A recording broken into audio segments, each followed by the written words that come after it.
به نام خدا. سلام دوستان، به جلسه اول از فصل دوم خیلی خیلی خوش اومدید. فصل اول صرفا فقط معرفی بود و خیلی کوتاه بود و با یه جلسه جمع شد. فقط قبل اینکه فصل دوم رو ما شروع کنیم بریم یه نگاهی بندازیم ببینیم تو فصل اول چیا یاد گرفتیم و اینکه 2 مطلبم باقی مونده بود، اونا رو هم خدمتتون عرض میکنم. تو فصل اول از همه ما پرداختیم به این موضوع که کاتلین چی هست. گفتیم که توسط شرکت جت برینز توسعه داده شده، روی ماشین مجازی جاوا یا به اختصار JVM اجرا میشه و تو سال 2017 گوگل به طور رسمی اومد کاتلین رو یک زبان رسمی برای برنامه نویسی اندروید یا به اصطلاح توسعه اندروید معرفی کرد و گفتیم که کاتلین یه زبان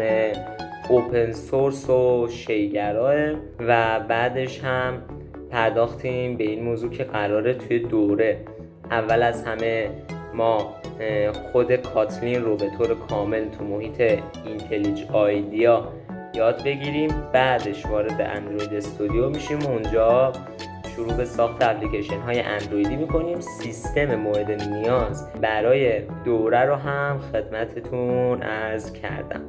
خب حالا میرسیم به اون 2 مطلب باقی مونده که یکیشون اندرویده. اندروید چی هست؟ خب هممون به قدری که نیاز باشه با اندروید آشنایی داریم دیگه. اندروید یه سیستم عامل موبایلیه بر پایه لینوکس که خودش حالا یه دنیای لینوکس. خب حالا میرسیم به مفهوم اوپن سورس. اصلا اوپن سورس یعنی چی؟ میگیم مثلا کاتلین اوپن سورسه یعنی چی؟ اصلا چه فایده ای داره اوپن سورس باشه یا نباشه؟ ببینید این مفهوم اوپن سورس رو یک بار برای همیشه بذارید من به طور کامل بهتون توضیح بدم. ببینید 2 برنامه نویس رو شما در نظر بگیرید. برنامه نویس شماره 1، برنامه نویس شماره 2. برنامه نویس شماره 1 میاد یه برنامه به اسم واتساپ توسعه میده. برنامه نویس شماره 2 هم میاد یه برنامه به اسم تلگرام توسعه میده.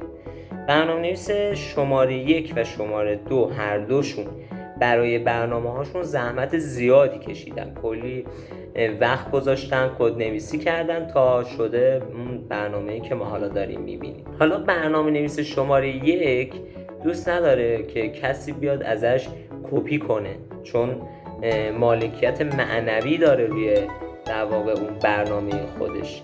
برنامه نویس شماره 2 میگه اشکال نداره، بذار بیان کپی کنن. این از برنامه‌ای که برنامه نویس 1 نوشته، چون برنامه نویسش به کسی اجازه نمیده که بیاد در واقع کداشو ببینه کپی کنه یا ویرایش بده از خودش، میشه کلوز سورس، یا حالا یه ایدی هم میذارن گاهی اوقات کلوزد سورس.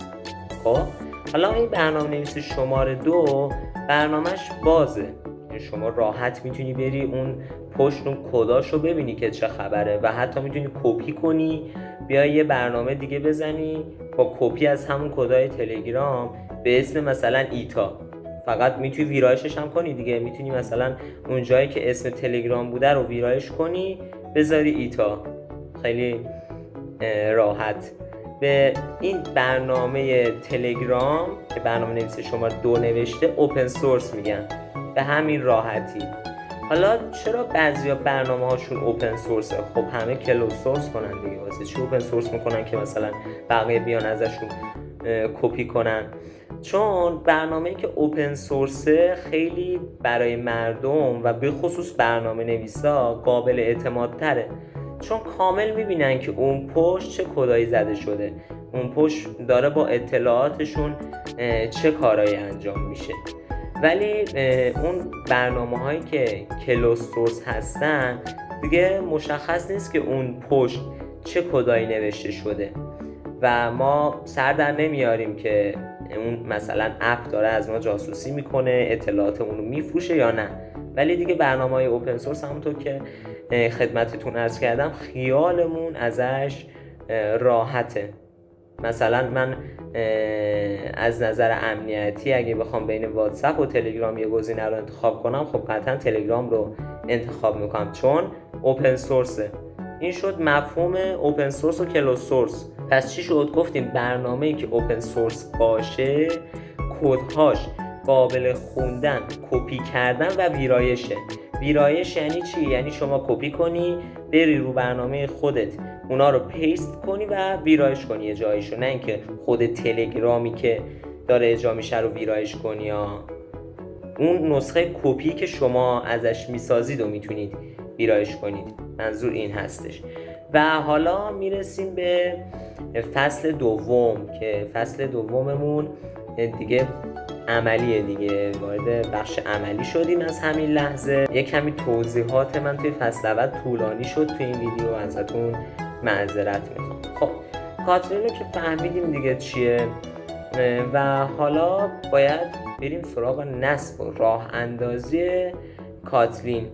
اول از همه ما باید جاوا رو نصب کنیم، بعدش یه IDE برای کاتلین نصب کنیم که IDE های مختلفی وجود داره. مثلا اینجا من لوگوی 3 تا از این IDE ها رو گذاشتم که ما بین همه این IDE ها اینتلیج IDE ها رو انتخاب میکنیم که بهش میگن اینتلیج دیگه، IDE هاشو نمیگن. خب دیگه نصب که نمیشه تئوری پیش رفت، بریم روی محیط دسکتاپمون، از این فایل پاورپوینتی که من داخلش هستم خارج بشیم و شروع به نصب جاوا و بعدش یه IDE برای کاتلین کنیم و اولین پروژه‌مون رو بزنیم، پروژه کاتلینیمون رو ببینیم که چه خبره، بریم تو کارش. قبل اینکه بریم تو مرحله نصب لطفاً یه گولی بهم بده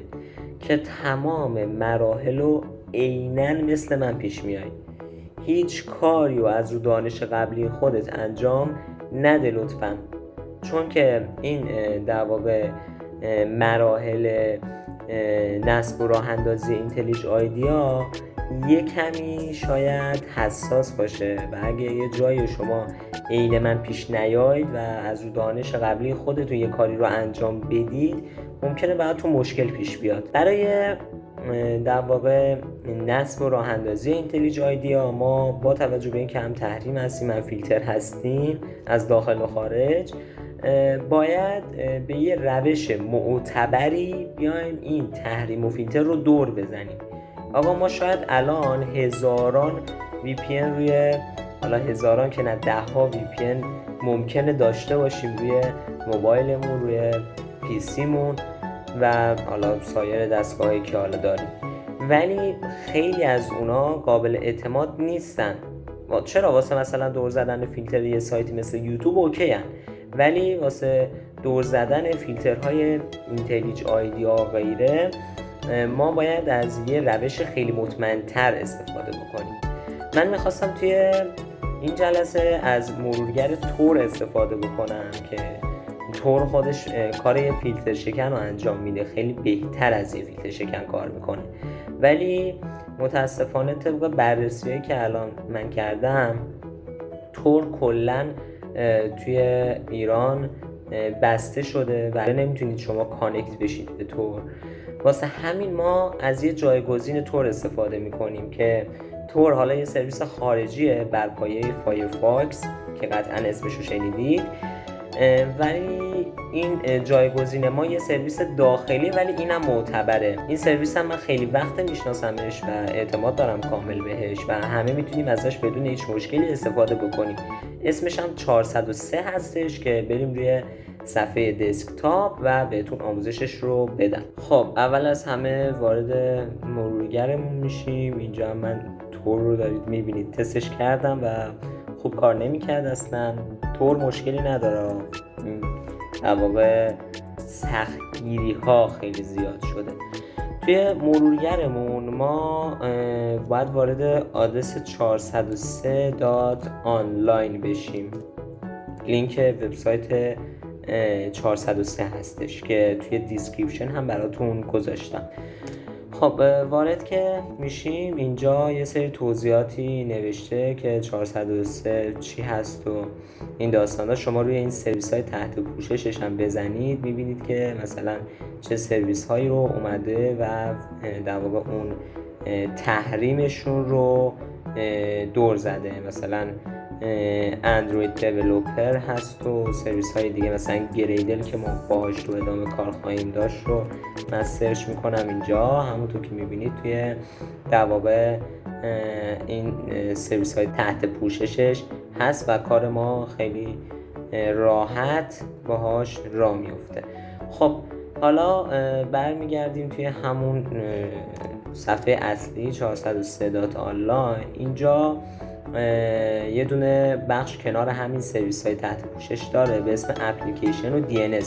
روی این کلیک کنید یا این بالا هم یه دونه این شکل دانلود مانند داره، یه ابریه که یه فلش داره داخلش. روی این هم میتونید کلیک بکنید. حالا من اینجا روی اپلیکیشن و DNS کلیک میکنم. اینجا هم DNS داره این پایین برای ما که هم از DNSش میتونیم استفاده بکنیم. بعد وارد تنظیمات ویندوز بشیم، این DNS ها رو ست کنیم که جوابم میده. همین DNS هاش مشکلی نداره. هم میتونیم در واقع دانلودش کنیم که حالا چون اپلیکیشن داره ما اپلیکیشنش رو دانلود میکنیم دیگه تنظیمات سیستمم خیلی واردش نشیم. خب من اینو توی دسکتاپم دانلودش میکنم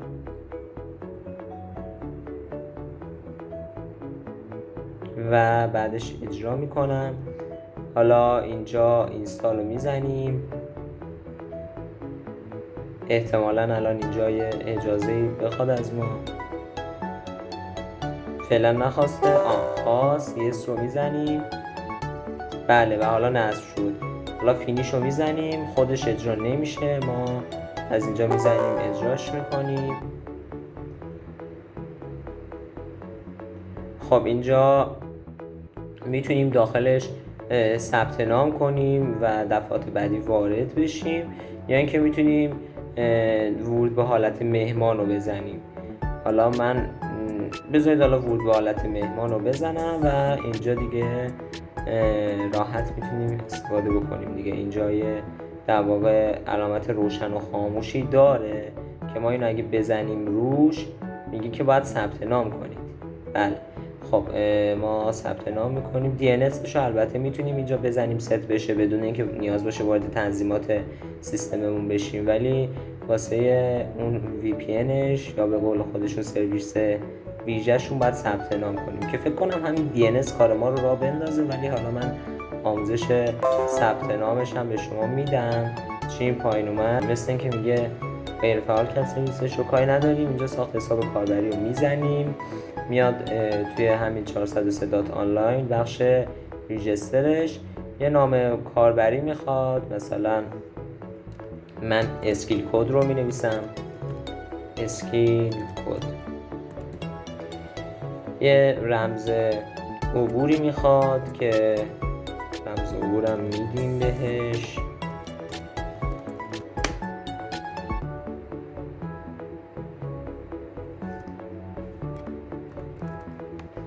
بله ایمیل هم میخواد که من باز همون ایمیل اسکیل کد رو میدم و ساخت حساب رو میزنیم. الان یه کد فعالسازی به ایمیلمون میفرسته. میریم توی این باکس ایمیلمون که حالا جیمیل باشه. اینجا من باید با اجازهتون اسکیل کد رو انتخاب کنم و بله الان اینجا مثلا کد رو داده 7236 7236 رو اینجا وارد میکنیم، تایید رو میزنیم و الان دیگه ثبت نام با موفقیت انجام شد. حالا این الان وارد سایت شد. چجوری ما تو اپلیکیشن لاگین کنیم؟ دیگه خیلی راحته دیگه. الان اینجا ایمیل یا نام کاربری که موقع ثبت نام دادیم رو وارد میکنیم. من اینجا اسکیل کد رو وارد میکنم و بعدش رمز عبورمون رو میزنیم. اینجا تیک ورود خودکارم بهتره بزنید که دفعات بعدی دیگه نیاز نباشه هی نام کاربری و رمز عبورتون رو وارد کنید. و حالا اینجا دیگه ورود به حساب کاربری رو میزنیم و میگه که به درستی نصب نشده. خب من DNS رو برداشتم. حالا که اینجا ثبت نام کردیم و لاگین شدیم میتونید خیلی راحت روی این گزینه بزنید. زرد که میشه یعنی در حال اتصاله و سبز که میشه یعنی دیگه متصل شده دیگه. و همین راحتی الان میتونیم ما ادامه کارمون رو انجام بدیم. خب حالا میرسیم به اصل مطلب یعنی نصب اینتلیج. اول از همه 403 رو باز میکنم. خب حالا خودش وارد میشه دیگه. اینجا این هم DNS هم خاموشه من، هم این VPNش در واقع برام خاموشه. خب فعلا روشن نمی کنیم، میریم وارد حالا هر مرورگری که دوست داریم میشیم، میزنیم jetbrains.com/idea/download. خب ببینیم باز میشه همچین لینکی برای ما یا نه. اگه براتون باز نشد برید در واقع DNS به اصطلاح 403 رو فعال کنید. با DNS هم نشد برید VPNش رو فعال کنید. ولی اگه مثل من براتون باز شد دیگه نیازی نیست که در واقع برید و سرویس 403 رو فعال کنید. حالا ممکن براتون این سوال پیش بیاد که این سایت جت برینز که فیلتر نیست، چرا مثلا این همه ما رو علاف کردی گفتی 403 نصب کنیم؟ خب اولا الان که من در واقع میخوام در واقع نصب کنم شاید سایت جت برینز برام فیلتر نباشه. زمانی که شما دارید نگاه میکنید ممکنه براتون فیلتر باشه. این اولی مطلب. دوما تو مراحل بعدی نصب و راه اندازیمون قطعاً به یه تحریم شکن نیاز پیدا خواهیم کرد. واسه همین از الان داشته باشیم خیلی بهتر. خب اینجا موقع دانلود خیلی دقت کنید. قبلا صفحه در واقع دانلود به این شکل نبود. یه دونه این 2 تا دکمه دانلود بود. الان یه دونه این اول دکمه دانلود هست، قبلا 2 تا بود. یه دونه دانلود نسخه آلتیمیت، یه دونه دانلود نسخه کامیونیتی. ولی الان به صورت پیش‌فرض دکمه دانلود رو برای در واقع نسخه آلتیمیت آورده فقط. خب ولی نسخه آلتیمیت پولیه و فقط 30 روز ما به صورت رایگان میتونیم ازش استفاده بکنیم و بعداً اگه خواستیم ازش استفاده بکنیم یا باید بخریمش یا باید کرکش کنیم که اصلاً پیشنهاد نمی‌کنم بهتون. ولی اگه ما بیایم یکم پایین‌تر اینجا ما نسخه کامیونیتی رو می‌بینیم که دکمه دانلودش هم زیرش گذاشتن که زیرش نوشته فری، کاملا فریه و اوپن سورس. بهتر از این نمیشه. حالا ممکنه با خودتون بگید که اینجا خودش یه نسخه رایگان گذاشته، بالای نسخه پولی گذاشته، قضیه چیه؟ ببینید نسخه آلتیمیت یه سری قابلیت‌های خیلی عجیب و غریبی داره که تو نسخه کمیونیتی یا کامیونیتی وجود ندارن چنین قابلیت‌هایی. واسه همینه که نسخه آلتیمیت پولیه و نسخه در واقع کامیونیتی رایگان هستش. ما فقط به قابلیت‌هایی که توی نسخه کامیونیتی هستش نیاز داریم. توی کل این دوره فقط به قابلیت‌هایی که تو نسخه کامیونیتی نیازمند هستیم و به قابلیت‌های عجیب و غریب نسخه آلتیمیت نیازی نداریم. واسه همین فقط همین در واقع نسخه کامیونیتیش رو دانلود میکنیم. لطفاً نرید از سایت یاس دانلود یا سایت صاف 98 نسخه کرکی آلتیمیتش رو دانلود کنید. همینجا از این لینک که توی دیسکریپشن هم براتون گذاشتم بیاید پایین نسخه کامیونیتیش رو دانلود کنید. اینجا یه زبونه داره، باز کنید. میگه که شما به صورت اگزه میخواید یا زیپ میخواید یا در واقع نسخه مخصوص پردازنده آرمو میخواید که حالا ما پردازندمون اکثرا عادیه، همین اگزه رو میزنیم، زیپش رو نمیزنیم چون واسه زیپ هم احتمالاً به یه برنامه دیگه نیاز خواهیم داشت. اینجا دیگه اگزه راحت ترین راه دیگه، همین اگزه میزنیم باشه. دانلودش رو میزنیم که دانلود بشه دیگه.